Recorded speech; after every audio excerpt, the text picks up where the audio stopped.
Many are predicting that the worst is yet to come, which is unfortunate, said one person here. Until now, they've enjoyed the reputation of being the nation's icebox. Watched a burglar in his home this morning by webcam. As a journalist of over 25 years, stories are what make my world turn. Reporting live from the Dallas newsroom tonight, Jeff Crilley, Fox 4 News. But in 2008, I took the jump from my familiar life and started a PR firm from my home. We're talking about anyone with a camcorder like the one I'm using becomes a television network. We started slowly growing the company, and we now have over 100 clients, and we've branched into the world of live digital broadcasting. I now own 8 different TV studios and have a huge team, and the stories that I now get to share are sometimes the most important of my life. Life has a funny way of coming around full circle. This is the Jeff Crilley Show. Welcome to my show. The pandemic has taught us all a lot of lessons, but one of the most important lessons is not to live beyond your means. To talk about that today from New York, Dr. Teresa R. Martin, Esquire. She is with generationalwealthzone.com. Welcome to the show. Thank you so much for having me, Jeff. I'm so excited. Well, I love your energy and your charisma. I'm getting radiation all the way from New York through the TV set here.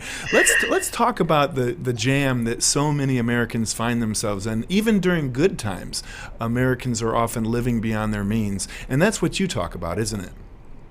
Absolutely. You know, one of the things that I mention to my clients and for anyone who will listen, we really have to focus on CIA. Credit, income, assets. That's all the things that we need to do. Income deals with jobs. Sometimes jobs go away, but we need to create our own entrepreneurship journey. But CIA, everyone needs to be a part of the CIA club. I love that. I love that. And I know during good times you are out speaking across the country. How have you been able to pivot during this pandemic? It was easier for me because I was always looking for different verticals in different situations. So as an attorney, obviously my law clients are not going to come into the office and meet with me. So I had to turn my law practice into an online consulting practice. So that's what I did. And then what I used is to teach other professionals on how to pivot from offline to online, keeping the same thing the same thing. Yes, I love it, and you certainly have a message is very timely right now. I went on your website. I found a great video that you produced. Let's go ahead and roll that now. We all have an expiration date, and we don't know how much time we have left on this earth, but we need to use that time to make a difference. We want to make a difference in your life. You embody your creativity. You embody your knowledge base. You embody your goals. And once you get with someone who now puts those things together, now you can build a solid plan. I want to help you build a strategic plan to help you build generational wealth, break the chains of generational poverty so that you have the time to leave to your loved ones, that they have memories that they can now hold on to. And that legacy has been created. So what I want you to do is build, grow, sustain, and enjoy your legacy one day at a time. Wow, that's beautiful and so inspirational. Many times when somebody develops a business, it comes from a personal experience. Have you always been a part of the CIA? I've always been a part of CIA, but in a bad way, Jeff. When I graduated law school, I was told, just like Robert Kiyosaki talks about, right? Rich dad, poor dad. I got a job, got good grades, went to a great law firm. And then 9/11 happened and it crashed everything. I found myself going from a 780 to a 437 credit score. I couldn't go to a bank to get money without a gun, right? That was my situation. So I actually had to build myself up, going through foreclosure to save my home that I built in the Poconos. I had to file bankruptcy, to save that home. So what happened to me, Jeff, was that I went down as a corporate attorney. But when I came back up, I came back up as a real estate foreclosure bankruptcy attorney because I wasn't going to allow people to go through situations beyond their control and not have a solution. So that's how I came into Generational Wealth Zone, because there are some people out there, like this pandemic, right? Like 9/11, like the economic crash, that are doing things that they were supposed to do, but because of circumstances, they find themselves on the other side. I wanted to be that champion and that advocate, and that's how Generational Wealth Zone was born.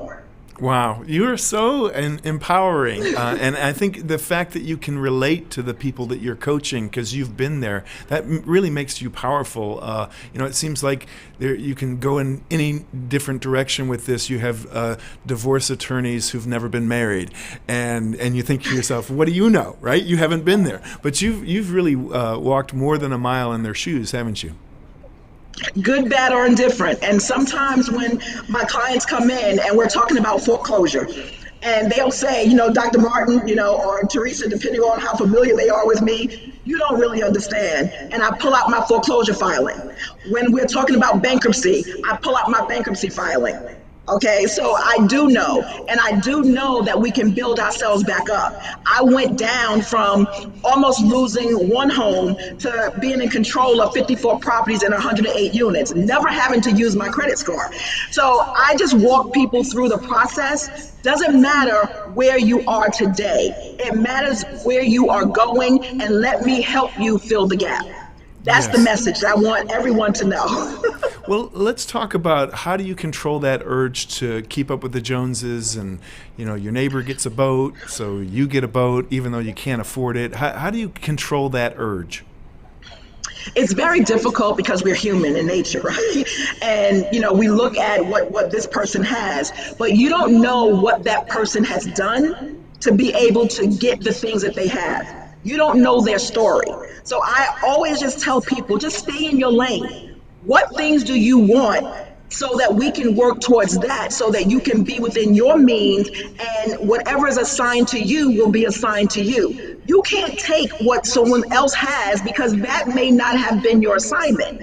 So it's really hard to deal with the mindset. But once you work with them about what they really want and how they can actually attain it, it's easier for people to walk through a step-by-step process, from credit to building income, to growing assets. It's a formula, it's a system. And when you break the system, it's all phantom, because you have money, you have cars, you have houses, but will I see you at the closing table and then 5 years at the foreclosure court? I'm not sure. Let's do it the right way, in the right order, so that we can attain the things that God has have us to have according to his plan and his purpose. That's my message, and that's what I would tell people. Fight the urge to be like the Joneses. Last time I checked, the Joneses is in foreclosure too. Right, and it's shocking to me the number of millionaires that are kind of living paycheck to paycheck. The pandemic exposed a lot of people who, they may own a large restaurant chain, and they're, on paper they're worth a lot of money, but you have to close that restaurant chain for 8 weeks, and you find out, who's really prepared for a rainy day, don't you? Yes, and I want to touch upon that just briefly. One of the things when you talk about the millionaire status, right? A lot of times in business, Jeff, we're talking about $1 million businesses. They may be earning in revenue $1 million, but what's the profit margins on that? Are they actually putting $1 million in the bank account? So when we're talking about businesses, I am very clear when I'm talking about business owners. One, you have to have 5 steps to generational wealth. One, you want to deal with that business ownership. A true business is having a business and not trading time for money. Then do you have appreciating assets like, home equity that we can pull from, because that equity can be used to fund investments and your business in lean times when you can't get a line of credit. And then do we have proper insurances? A lot of businesses have gone down because they weren't properly insured. Did you not take into account things like a pandemic or things that will shut down the income from coming into your business? Proper insurance offers security when you are no longer able to do the work that's needed to produce that revenue. And then the proper retirement planning, and then intellectual property. These are some of the things that we need to talk about when we're talking about true business and true wealth building, because money does not always equate to wealth. Wow, I could listen to you all day. You are so wise, and thank you so much for sharing your energy and your wisdom with us today.